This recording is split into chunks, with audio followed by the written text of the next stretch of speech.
자,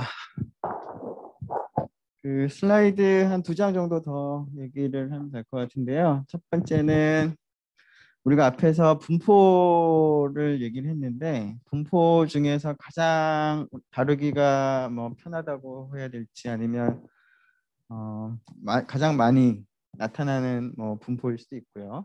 그러한 분포에 대한 성질을 몇 가지 좀 생각을 해보려고 하는데요. 보통 이제 종 모양 대칭 분포라는 말을 가지고 많이 쓰는데, 즉 종처럼 생겼다는 뜻이겠죠. 이제 봉우리가 하나짜리고, 뭐 종이라는 게 뭐 조금 이상하긴 하지만 어쨌거나 여러분들 흔히 알고 있는 그런 모습이 있죠. 정기 분포로 대표되는 그러한 분포를 우리가 종 모양 그 대칭 분포라고 부르는데, 종 모양 대칭 분포의 성질이라고 봐도 좋고요. 아니면은 종 모양 대칭 분포의 대표인 정기 분포의 성질이라고 봐도 좋을 것 같아요. 자, 이러한 분포에 대해서는 표본 평균, 그다음 표준 편차를 이제 여러분들이 알면 전체 자료 중에서 표본 평균으로부터 표준 편차만큼 떨어진 범위 안에 전체 자료에 어느 정도가 포함이 되어 있는지, 그다음에 평균으로부터 표준 편차의 2배만큼 떨어진 범위 안에 전체 자료에 몇 %가 있는지, 이런 것들을 대략적으로 추정하는 게 가능해요. 그래서 표본 평균으로부터 플러스 마이너스 1 시그마라는 표현을 쓰는데, 시그마라고 하는 거는 이제 그 표준 편차를 우리가 표현할 때 시그마라는 그 기호를 주로 써서 이제 시그마라고 이제 뭐 얘기를 하는데, 종 모양 대칭 분포니까 뭐 이런 모양이 있을 텐데, 자, 지금 X반은 여기 있겠죠? 자, 이걸 기준으로 해서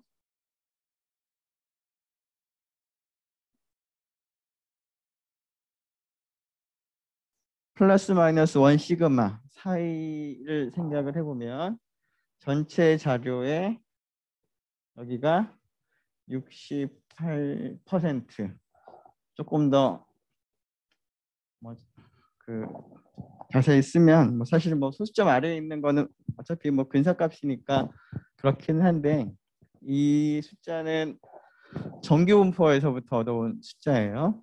그래서 정규 분포를 보니까 플러스 마이너스 1 시그마 사이의 전체 자료에 68.25%의 자료가 있는데, 그 정규 분포와 비슷한 그 종 모양의 대칭 분포들도 대략적으로 이 정도의 자료가 있더라라는 거예요.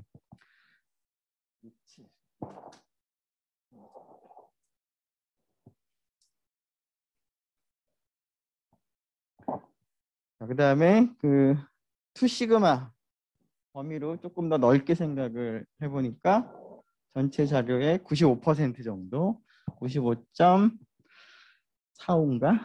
그 정도 되는 것 같고요.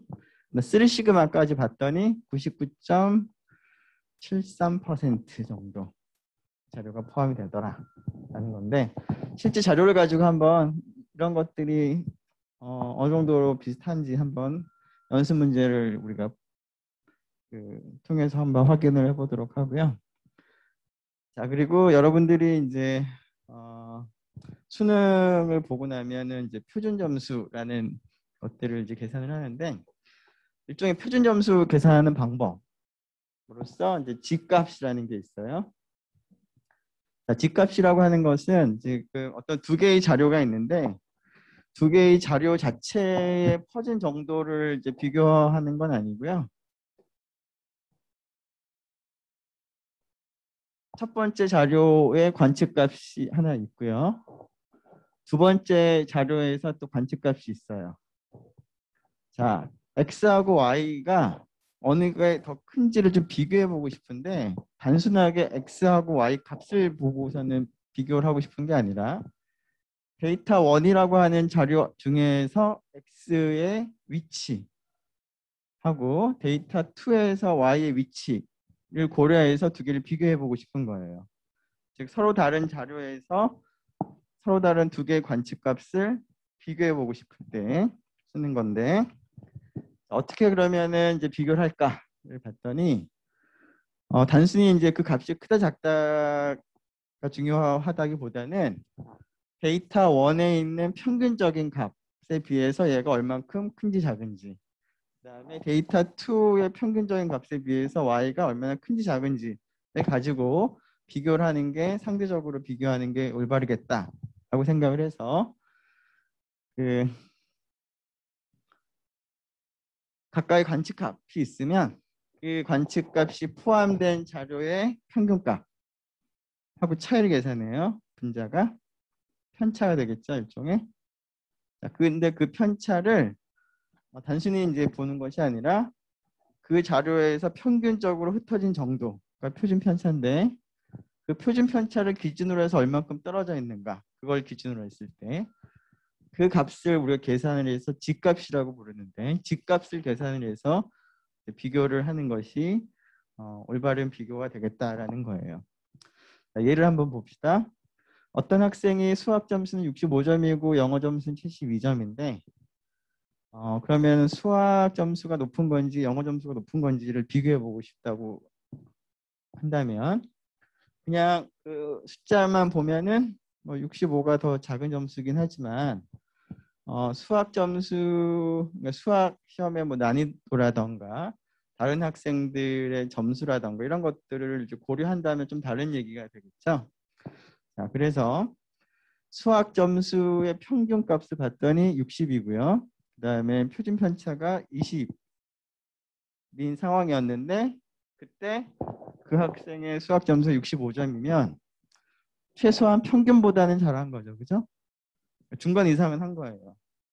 영어 같은 경우는 평균이 78이고 표준 편차가 10이었어요. 그러면 이 학생은 평균보다도 못했으니까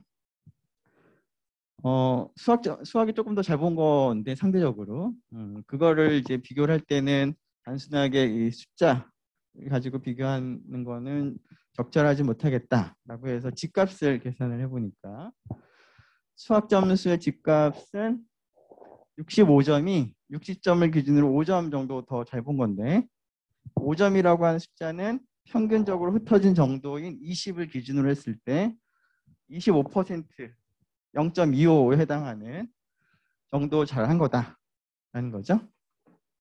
영어는 평균을 기준으로 했을 때 그 못 보긴 했는데 그게 이제 표준 편차랑 이제 같이 비교해 보면 마이너스 0.6. 그러니까 일단은 영어의 집값은 음수가 나왔고 수학의 집값은 양수가 나왔으니까 수학이 상대적으로 잘 본 거다라는 거죠, 그죠? 지금은 이제 평균보다 크고 작고 이렇게 정확하게 구분이 되니까 비교하는 게 좀 더 편할 텐데 다른 경우들도 이제 이러한 집값을 가지고 비교해 볼 수가 있을 거예요.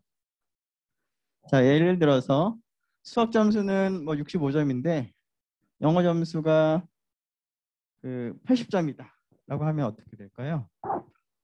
자, 80점은 78점 평균보다는 크죠. 그래서 둘 다 평균보다는 커요. 영어도 그렇고 수학도 그렇고. 근데 그러면 둘 다 평균보다는 큰데 누가 조금 더 잘한 거냐? 어떤 과목을? 그렇다면 집값을 계산해 보니까 80점은 평균에 비해서 2점이 더 큰 건데 2점은 표준 편차를 기준으로 했을 때 20% 0.2만큼 더 잘한 거죠. 자, 앞에서 수학이 집값이 0.25니까 영어 점수가 80점이라고 하더라도 상대적으로 비교하면 집값을 가지고 비교하면 여전히 수학이 조금 더 잘한 거죠. 자, 그런데 영어 성적이 82점이다. 그러면 집값이 얼마예요? 0.4가 되겠죠? 그러면 이번에는 영어가 조금 더 잘 본 거다. 자, 집값 여러분들이 알 것 같고요. 자, 그러면 그 R을 이제 사용을 해서 한번 봅시다. 사이버 캠퍼스에 있는 자료를 다운로드 받아서 그 자료를 가지고 같이 살펴보도록 하죠. 어,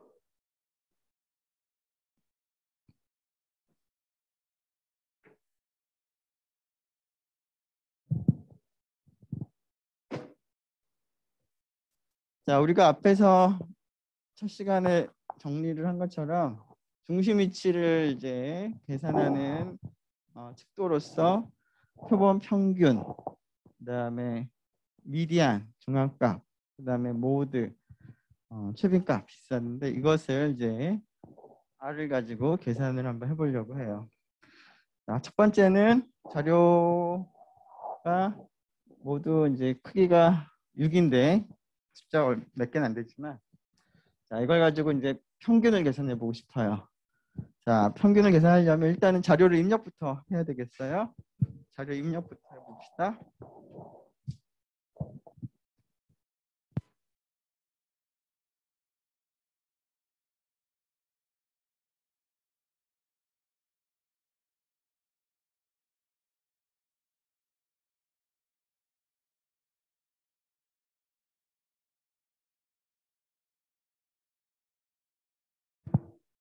자, 여기 있는 거 그대로 가지고 오면 되겠죠?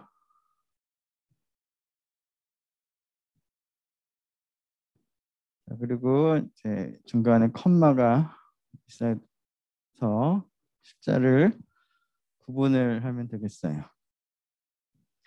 자, 그럼 이렇게 해서 아직 뭐 실행을 안 했는데 데이터를 입력을 하고요.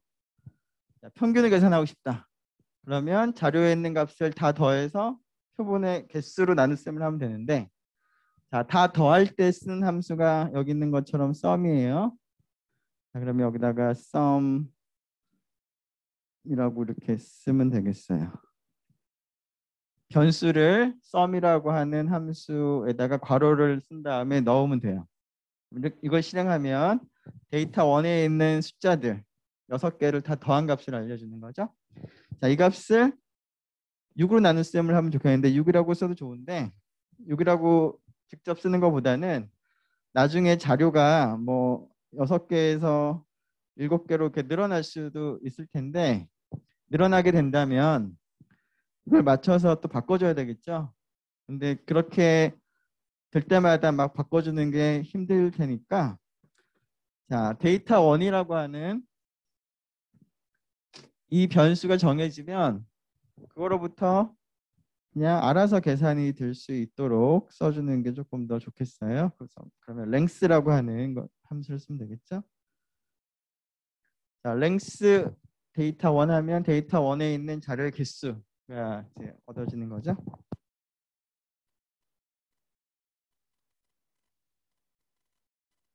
자, 그러면 오른쪽 계산 결과는 이제 표본 평균 값을 계산하는 건데 그 표본 평균 값을 나중에 이제 이용을 하거나 출력을 하기 위해서 x바라고 하는 변수를 내가 하나 만들고 물론 x바라고 하는 거는 여러분들이 원하는 데 이름을 지으면 되는 거죠. 그 변수의 그 값을 이제 저장을 하도록 하면 되겠어요. 그리고 뭐 간단한 거긴 하지만 이제 출력을 한번 해볼까요? x바. 자, 지금 얘를 이제 전체 한꺼번에 실행을 하기 위해서는 Ctrl Alt T를 누르면 될 거고요. 라인 바이 라인으로 이렇게 실행을 하기 위해서 Ctrl 엔터를 각 라인마다 이제 입력을 해도 되겠죠? 네.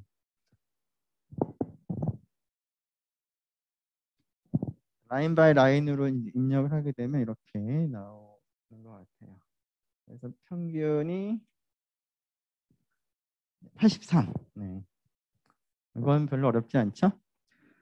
자, 그래서 sum이라는 함수와 length라는 함수를 써서 직접 계산하는 식을 사용을 해서 계산을 하는 게 한 가지 방법인데 뭐 평균 계산할 때마다 매번 이렇게 하기가 귀찮아서 그 R에서는 이제 mean이라고 하는 이름의 함수를 만들어 놨어요, 이미. 그래서 다른 거 할 필요 없이 그냥 mean이라고만 쓰고 여기다가 데이터 1을 넣으면 앞에서 계산했던 방식과 동일한 방식으로 계산을 해요.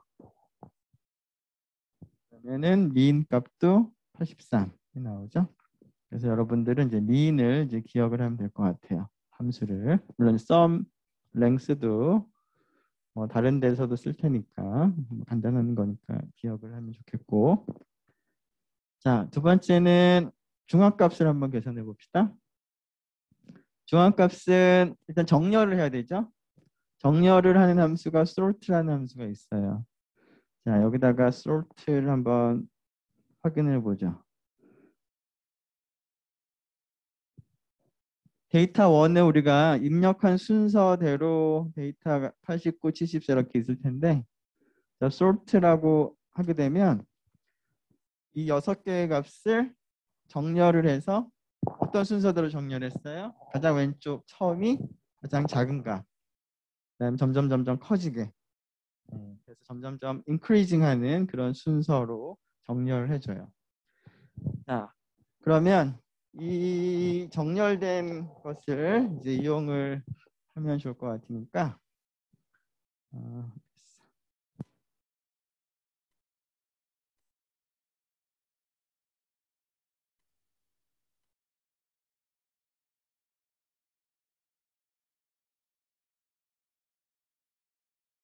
데이터를 정렬을 한 것을 x2라고 하고요. 자, 그러면은 x2에서 몇 번째 값이 우리가 원하는 미디안이 되겠어요? 이 경우에는 n을 봐야 되겠죠? n이 얼마죠? n은 표본의 크기 얼마예요? 6인데 이것도 앞에서와 같이 이렇게 써주는 게 나중을 위해서 좀 더 좋을 것 같고요. 자, 그러면은 n이 짝수냐 홀수냐에 따라서 계산하는 식이 조금 달라지겠죠? n이 짝수면 n을 2로 나눈 다음에 어떻게 하죠? 그 값하고 그 다음 값하고의 평균.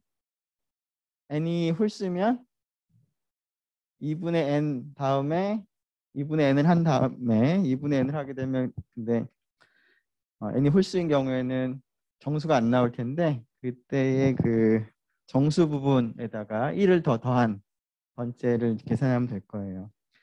자, 그래서 지금은 이제 짝수일 테니까 다음을 생각하면 되겠네요.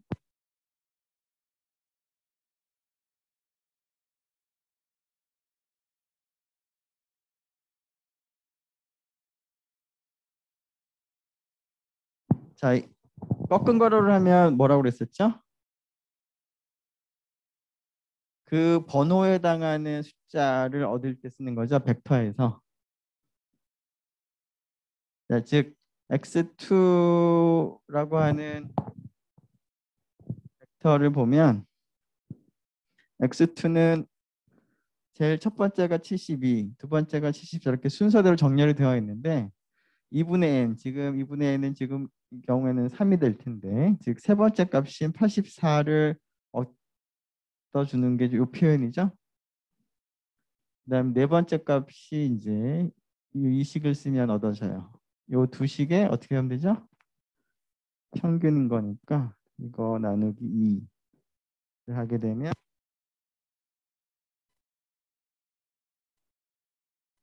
됐어요. 자, 물론 프린트를 해보면 이렇게 될 거고. 자, 물론 이제 이 코드는 아주 뭐 썩 유용한 코드는 아닌 것 같아요. n이 짝수일 때는 이렇게 하면 되지만 n이 홀수일 때는 이 식이 문제가 있죠, 그죠? 그래서 n이 짝수냐 홀수냐에 따라서 식을 조금 다르게 해야 돼요. 그래서 일단은 n이 짝수인지 홀수인지 판단하는 방법을 여러분들이 알아야 되는데 그 방법을 여러분들이 지금 알면 너무 좀 머리를 아파할 것 같아서 그냥 생략을 할 건데요. 그, 잠깐만 보면 퍼센트 기호가 있죠. 여기요. 자, 이 기호는 어떤 정수를 다른 정수로 나눌 때의 나머지가 얼마인지를 계산해 주는 기호예요. 그래서 예를 들어서 8을 5로 나누면 나머지가 얼마죠? 3이죠. 이 값을 계산해 주는 거예요. 자, 그러면 나머지 계산하는 연산자를 여러분들이 안다면 어떤 정수 n이 짝수인지 홀수인지는 어떻게 판단할 수 있을까요? 요 연산자를 이용하면 2로 나누었을 때 나머지가 0이면 짝수고 나머지가 1이면 홀수겠죠. 그래서 그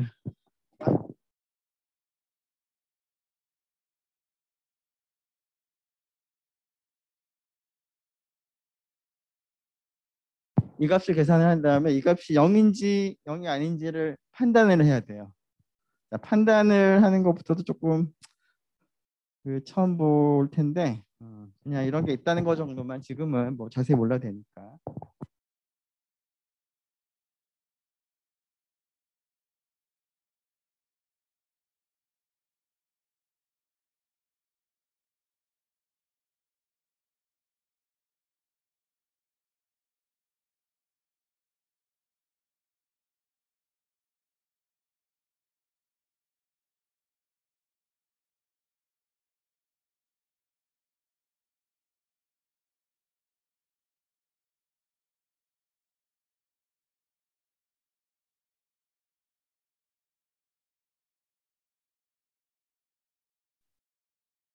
if문이라는 걸 쓰면 뭐 확인할 수 있어요. 지금 이거 의미는 앞에 계산한 결과가 0과 같으면 할 때 그 등호를 두 개를 써야 돼요. 아래에서는 그러니까 어떤 조건을 확인하는 그런 문장이에요.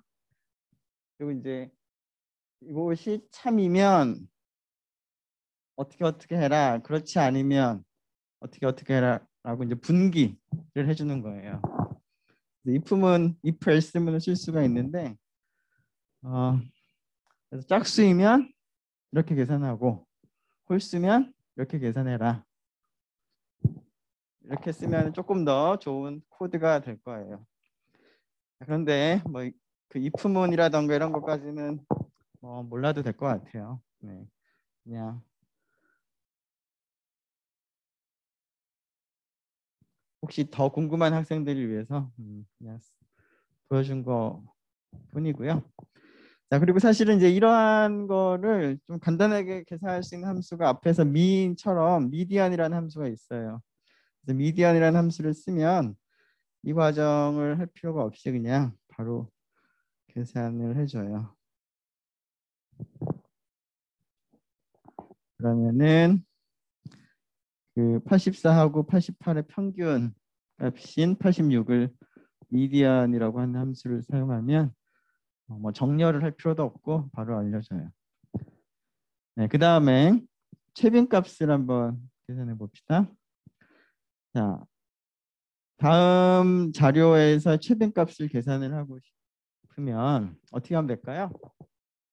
지금 이산형 자료니까 각각의 그 값이 도수가 얼마인지를 일단 생각을 해야 될 거고 그런 다음에 이제 가장 도수가 큰 걸 봐야 될 텐데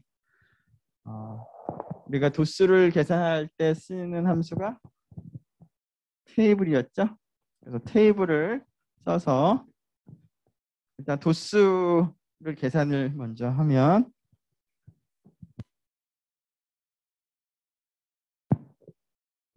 위에 있는 자료를 입력을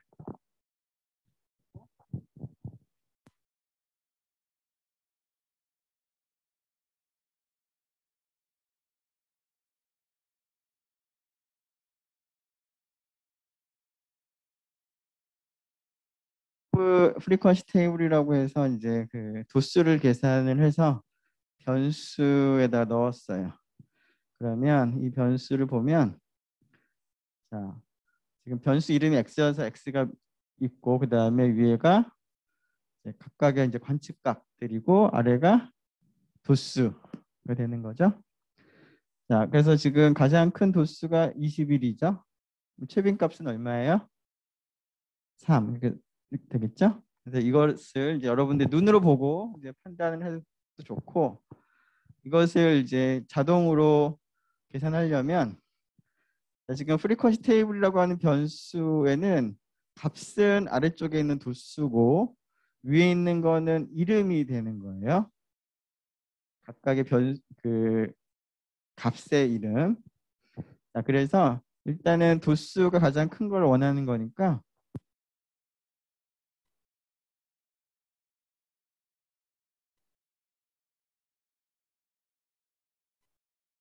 들의 그 변수인 프리퀀시 테이블을 소팅을 하는데 우리가 지금 증가하는 순서대로 이제 소팅을 하는데 계산을 좀 편하게 하기 위해서 이거를 반대 방향으로 이제 감소하는 순서대로 소팅을 해보죠.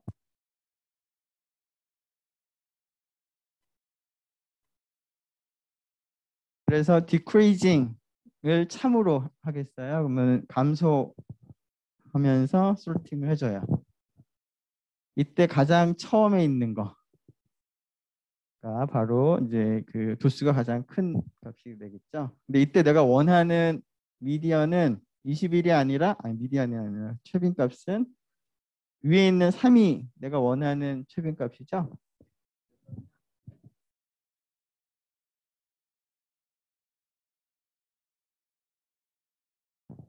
자, 솔팅을 해서 그걸 x2에 넣어주고요. x2의 첫 번째 값은 뭘까요? 이렇게 하면 도수인 21이 나오는 거예요. 근데 이 녀석의 그 위에 있는 요 값이 내가 원하는 값이니까 이거는 이제 이름이라고 그랬죠. 그래서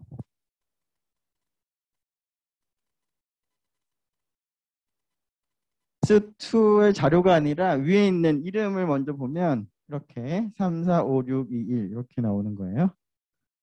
위에 있는 거.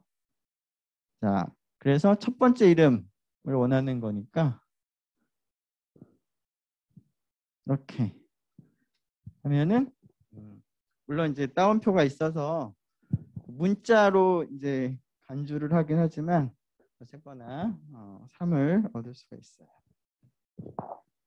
자, 이런 식으로 테이블과 솔트를 써서 여러분들이 계산할 수가 있겠어요. 그 지금 특별히 그냥 기본적인 상태에서는 최빈값을 계산하는 뭐 특별한 함수는 따로 없어서 여러분들이 이제 테이블을 이제 쓰면은 될 것 같고요. 그다음에 이제 퍼진 정도를 봅시다. 자, 표본 분산, 표본 표준 편차 범위를 계산을 하는데 그 처음 번째 예제에서 사용했던 자료에 대해서 표본 분산하고 표본 표준 편차를 계산을 해보죠. 자, 물론 그 바 혹은 SD라고 하는 한 번에 계산해 준 함수가 있는데 일단은 그 앞에서 우리가 한 것처럼 식을 이용해서 한번 계산하는 과정을 먼저 살펴보도록 합시다. 그 표본의 분산을 계산하기 위해서는 일단은 해야 될 일이 그 편차 제곱을 다 더하는 일이죠. 그래서 편차 제곱합을 계산하기 위해서 일단 평균을 먼저 계산을 해야 되겠어요. 자, 지금 자료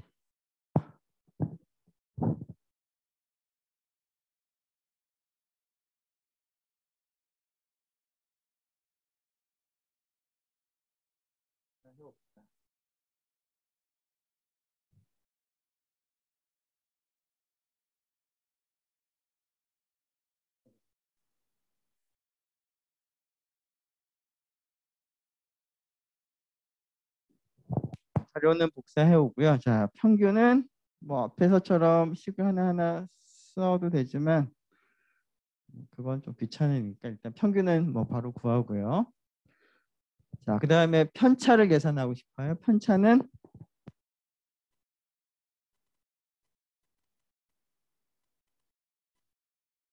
그냥 데이터 1에서 X바를 빼면 돼요. 근데 이제 뺄 때 여러분들이 이제 주의할 게 앞에 게 벡터고요. 뒤에 것도 물론 벡터라고 볼 수 있는데 그냥 숫자 하나밖에 없죠. 데이터 1은 숫자가 6개, x바는 숫자가 한 개 있어요. 자, 빼면 어떻게 뺄까요? 첫 번째 값에서 x바 빼고 두 번째 값에서도 똑같이 x바 빼요. 각각의 값에서 같은 x바를 빼는 그런 일을 해요. 그러면 결국 편차의 모임을 이제 계산을 하는 거죠.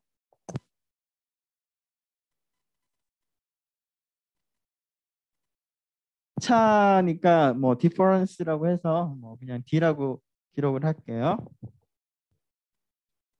여기까지만 보면 d를 한번 봅시다. d가 값이 6개가 나오는데 나온 값이 89에서 평균 뺀 거 6, 74에서 평균 뺀 거 마이너스 9. 편차들만 6개가 있는 거죠. 자, 편차를 제곱을 해서 다 더하고 싶어요. 자, d 제곱 캐럿이라고 쓰고 2를 쓰면 제곱을 하는데 이것도 6개의 값이 있으니까 6개 하나하나를 각각을 제곱을 하는 거예요. 그런 다음에 이걸 어떻게 하면 될까요? 다 더하기 위해서 썸이라는 함수를 쓰면 될 것 같아요.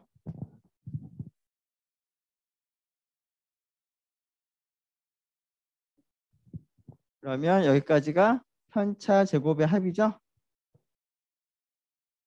그러면 이거 나누기 얼마죠? n-1. 근데 n은 미리 기록을 해두는 게 좋을 것 같아요. x라고 하면 되겠죠? 이 값이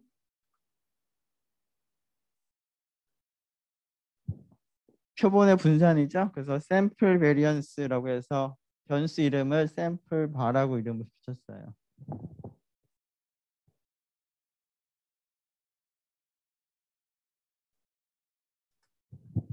자, 표본의 표준 편차는 지금 방금 계산한 값의 스퀘어 루트만 택하면 되는데 스퀘어 루트 택하는 함수가 말 그대로 sqrt예요.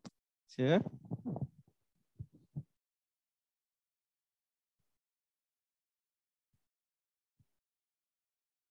이렇게. 자, 그리고 출력을 하는데 자, 지금은 샘플 베리언스랑 샘플 스탠다드 디비에이션을 출력을 두 값을 출력을 하고 싶어요. 근데 지금 한 값을 할 때는 여기다 변수 하나만 쓰면 되는데 두 값을 할 때는 이 두 개의 값을 벡터로 묶어야 돼서 C를 마찬가지로 쓰고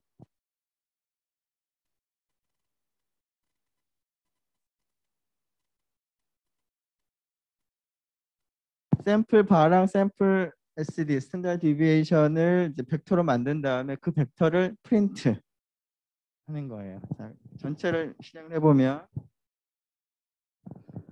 자, 앞에 있는 값이 65.6, 뒤에 있는 값이 8.09가 나올 텐데 첫 번째 값이 표본 분산, 두 번째 값이 8.09가 표본 표준 편차겠죠? 자, 이와 같이 그 표본 표준 편차, 표본 분산의 그 식을 그대로 계산을 해도 얻을 수 있고 바라고 하는 함수와 SD라는 함수를 이용을 해도 돼요.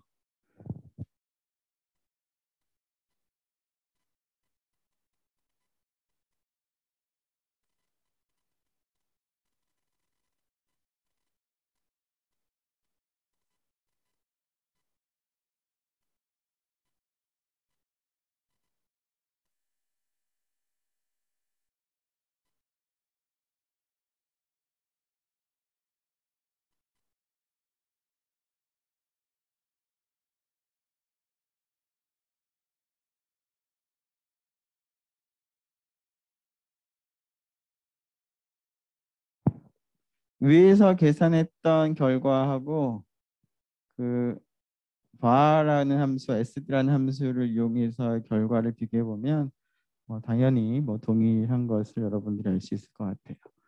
그래서 첫 번째는 이제 식을 여러분들이 한번 좀 다시 한번 반복해 보자, 기억해 보자라는 의미에서 식을 그대로 활용한 거고요. 그 다음은 이제 함수를 그냥 사용을 한 거죠.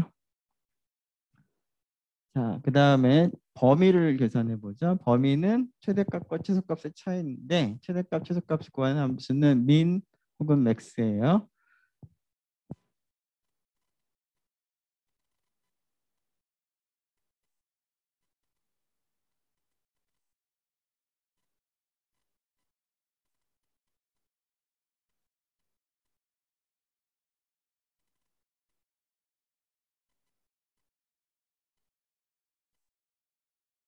맥스에서 민을 빼면 19 나오는데 예전에 한번 본 적이 있는데 range라는 함수가 있는데 range라는 함수는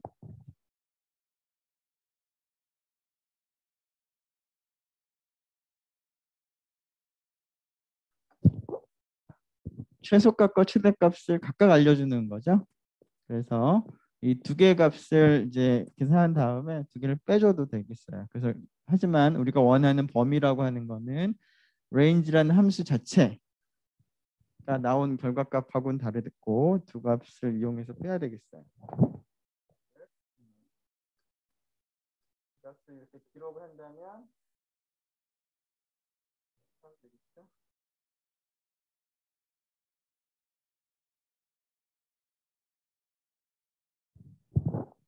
그래서 x에다가 최대 최소값을 이제 기록을 하고 두 값을 기록하고 두 값의 차이를 우리가 출력을 하면 되겠어요.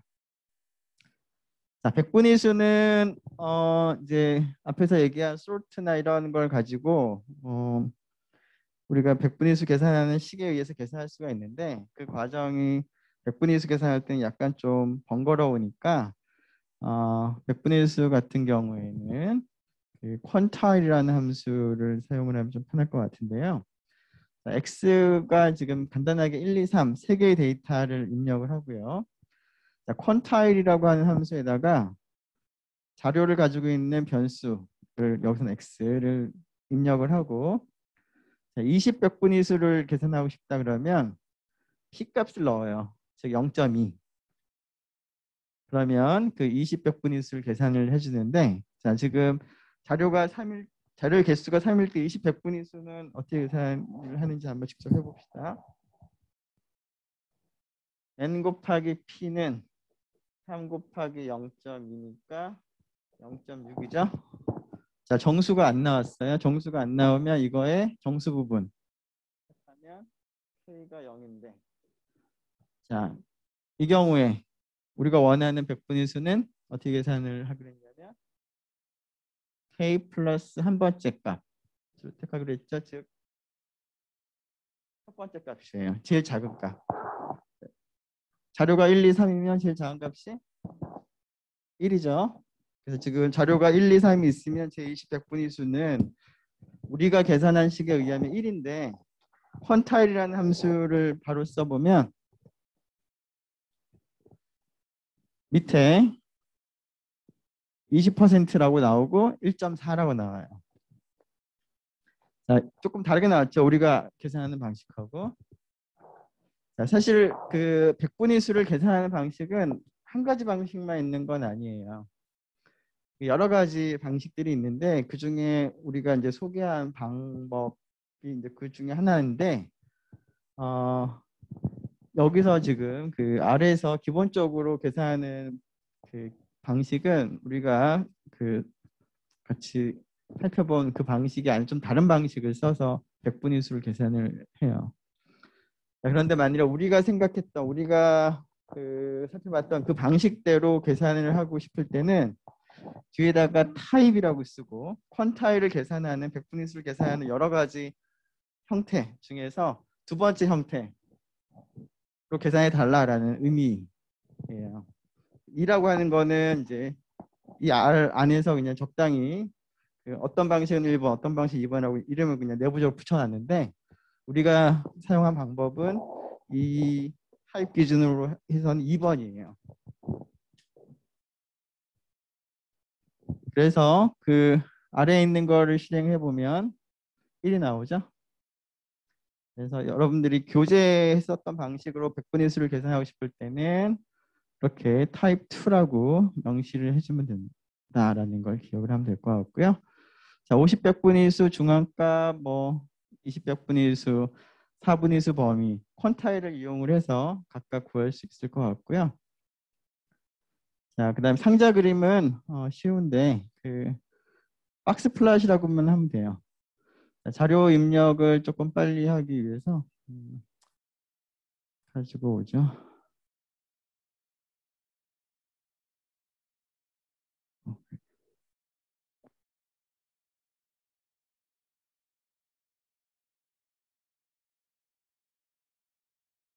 자료를 이제 컴마로 써가지고 컴마로 이렇게 구분해서 이제 입력을 하고 나서 박스 플랫 괄호 열고 X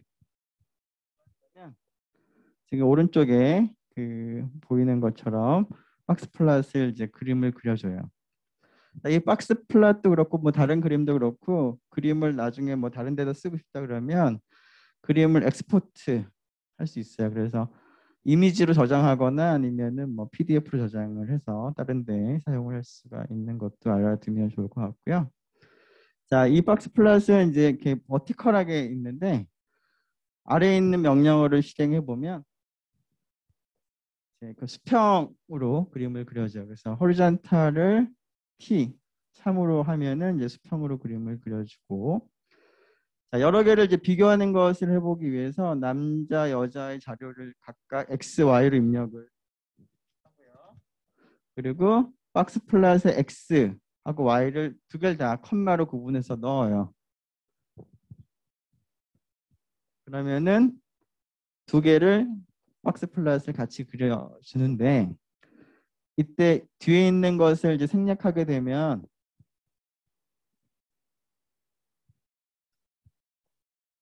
거기가 그냥 1, 2라고만 나오는데 지금 어느 게 남자인지 여자인지를 이제 구분을 해주는 게 좋을 것 같으니까 네임즈라고 쓰고 X가 남자다, Y가 여자다라고 이제 이렇게 문자열을 넣어주면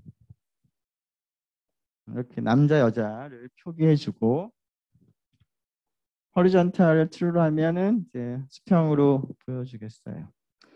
자, 도스 분포표로부터 자료 요약하는 거는 앞에서 했던 방식을 여러분들이 사용을 하면 될 것 같으니까 이거 자세한 계산은 한번 여러분들이 해보면 좋을 것 같아요. 예전에 했던 히스토그램을 그려서 히스토그램에서 도수하고 그다음에 중간값을 여러분들이 얻어낼 수가 있죠.